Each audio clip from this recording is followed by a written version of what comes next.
Hey guys, welcome back to Mentorship CEO. If you're new to the channel and haven't subscribed yet, or returning and haven't subscribed yet, hit the subscribe button and give this video a like right now. So guys, welcome back to the couch. My name is Clyde Lambert. I'm the founder and CEO of Mentorship.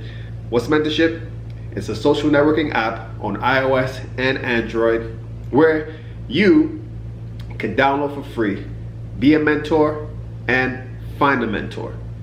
So what we're doing is using your personality, your professional, and your personal interests to help find the best match. I think that's a unique way to connect with someone, develop a relationship, and interact. So guys, check it out, share it with your friends and family, and enjoy. So what I'm trying to do right now with my channel is keep it all about watches and all about my app. I tried a few different categories, but I narrowed it down to pretty much just watches. I think you guys enjoy the watch content, and I'm just gonna throw in different updates on my app journey on building this startup. So this first part of this video, I'm just gonna talk really quick about my app, and then I'll talk about the next few pieces that I'm looking to purchase in the next few weeks. So here we go. Right now with my app, I did an update last week where it was a mandatory update where Apple required every app on the platform to integrate the Connect with Apple. So if you guys know, if you download a new app, there's Connect with Facebook, Connect with LinkedIn, Connect with Google. For some reason, Apple made it mandatory whereby if you do not implement this feature on your app within a certain time, your app will be removed from the store. So what I did was, I think I got the email a month or so ago and forgot about it because I get so many emails, and I got a 2 weeks notice where I needed to integrate this feature to my platform. Now, certain things take time because I'm learning in this process, and actually the framework that I'm using where my app is built on, everything is different. So I needed to read through all the requirements and the documents to figure out how to implement it on my platform, and I started to panic because I was learning before actually doing. So just long story short, I was able to complete the task within a week and implement Connect with Apple on the platform. So that update was done last week where you guys could connect quickly and sign up to Mentorship. Now, my next hurdle when it comes to my Mentorship app is I entered a contest, basically a contest where an incubator is looking for a project that's doing something along the lines where it's in education and in a way that could help a company in their growth. So what I did was I applied for one of the incubators that was more in the financial space. And what happened was, after I applied for it, about a month or two after, they reached out to me, which is good news. They reached out to me and they said, oh, we liked your project, but the actual application that you applied for, it's not really a fit, but we have something else that we think your project will be really more target for. So they said, you don't need to reapply, we're just gonna enter you into it and we're gonna have you go through the process. So guys, that's one thing I'm looking forward to, especially in the next month. Actually, yeah, in the next month, where they're gonna actually choose a winner, and the winner gets full backing, funding, and basically a team that's gonna help them accomplish all the goals of getting their platform out further. So that's something I'm looking forward to. So right now, mentorship is a solid foundation, is good where it is, but I have big plans for it where I definitely need funding and a team behind me to grow it. So guys, stick with me through the journey. Hit that subscribe button so you guys can actually see where I would update you guys on that process. So now let's talk about watches. Right now, I have 3 watches in my radar. The watches are the Rolex Submariner 16613. That's the blue bezel, blue dial. Actually, there's 3 of them that I'm looking at. One is a 1989 year, one is a 1993, and the other one, I'm not sure of the year, but with this year, the gold goes through the clasp. A lot of you watch guys out there and girls know what I'm talking about, where the 18 karat gold goes through the clasp. And the 2 models that I mentioned in 1989 and 1993, the clasp would basically be solid stainless steel, which is not really a good look, but it gets the job done. I really prefer the gold going throughout the clasp. So that's one. I'll put that in one category. The next one is Rolex Day-Date President. That's an 18 karat solid gold watch. The one I'm looking at has a black dial, in good condition. The watches that I look for condition. Condition is key when it comes to certain watches. This one, lightly polished. That's what I look for. I don't want a watch that's over polished, where you can see on the lugs is thin or it's shiny, it's not even polished correctly. So yeah, this Day-Date President that I'm looking at is a 1983. And yes, it's in great condition. I've always wanted a Day-Date, but always hesitant. This one is a single quick set, which I don't mind. I don't mind actually the non-quick set, but the single quick set, okay. I've had an opportunity to get a double quick set. That's the 18238. But didn't really pull that trigger because that person wanted a wire transfer, and when it comes to wiring money, I had a bad experience with, because when you wire something you can't reverse it easily. So guys, I recommend anything that you see that sometimes it's an opportunity, but high risk, and the rewards are great. So it all varies, but I recommend just doing credit card transactions, because you could stop it, reverse it much easier.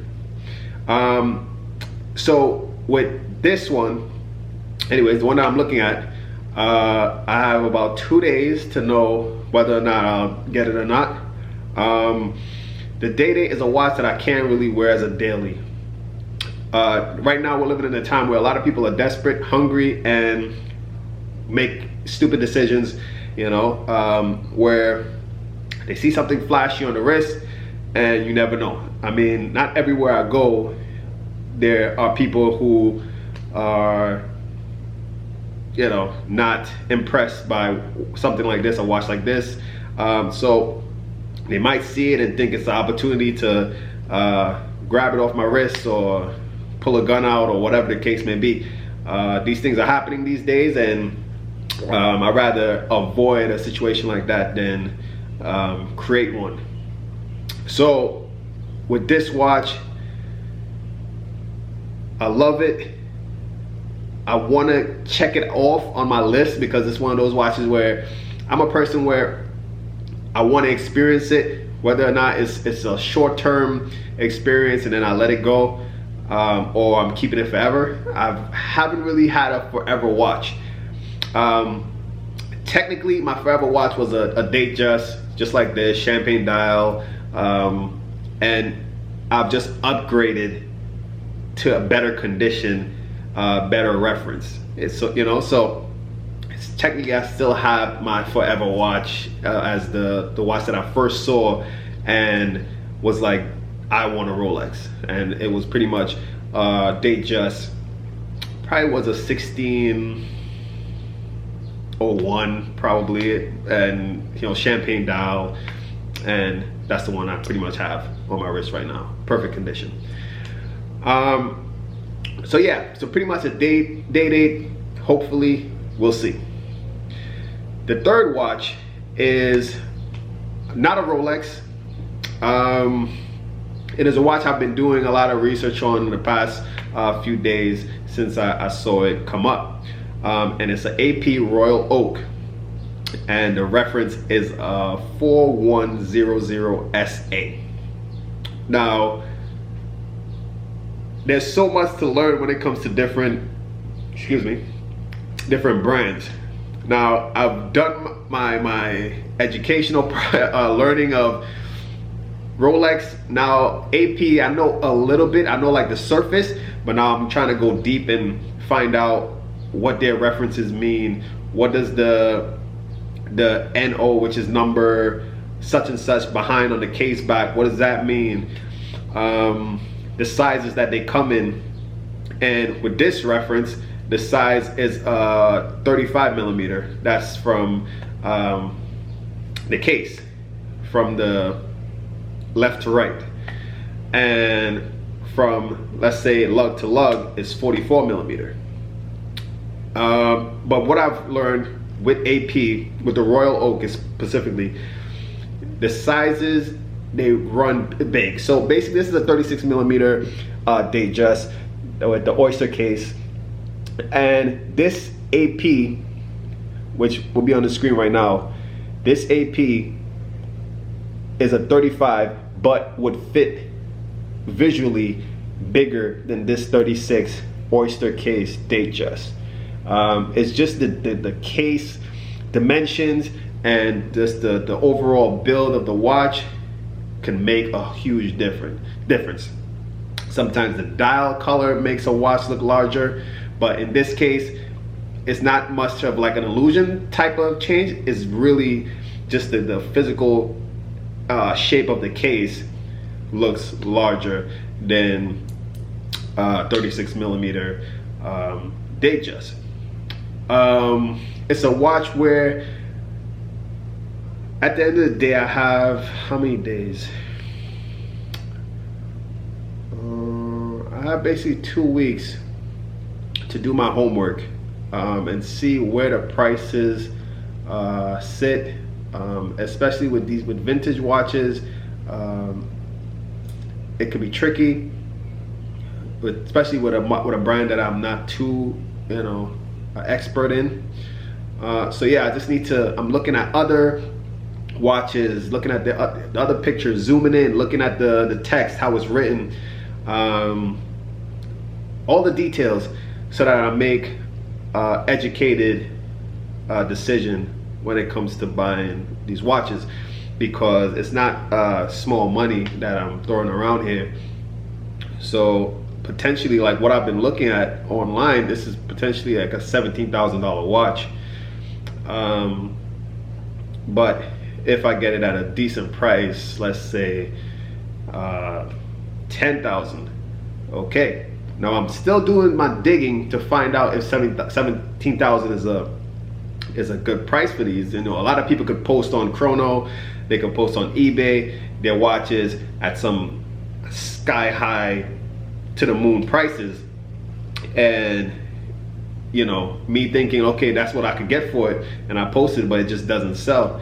That's what what's going on with a lot of Rolex, watches and Rolexes especially, where the prices are just going up and up and up, and you see them online, but are they really selling at that price?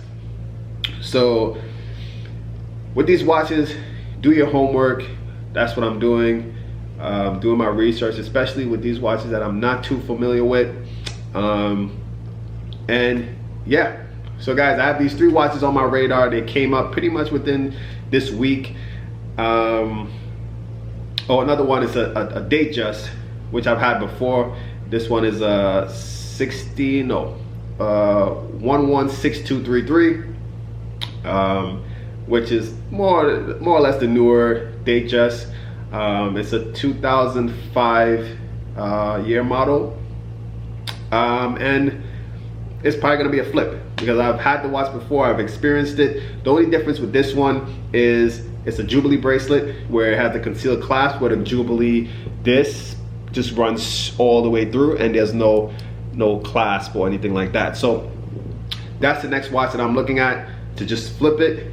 And yeah guys, stick with me on this journey. It's gonna be fun. I'm gonna try and bring the camera outside where I'm actually doing different processes and looking at certain watches. So I think you guys would enjoy that also. So again guys, subscribe, share, give this video a like, and stay tuned for the next video.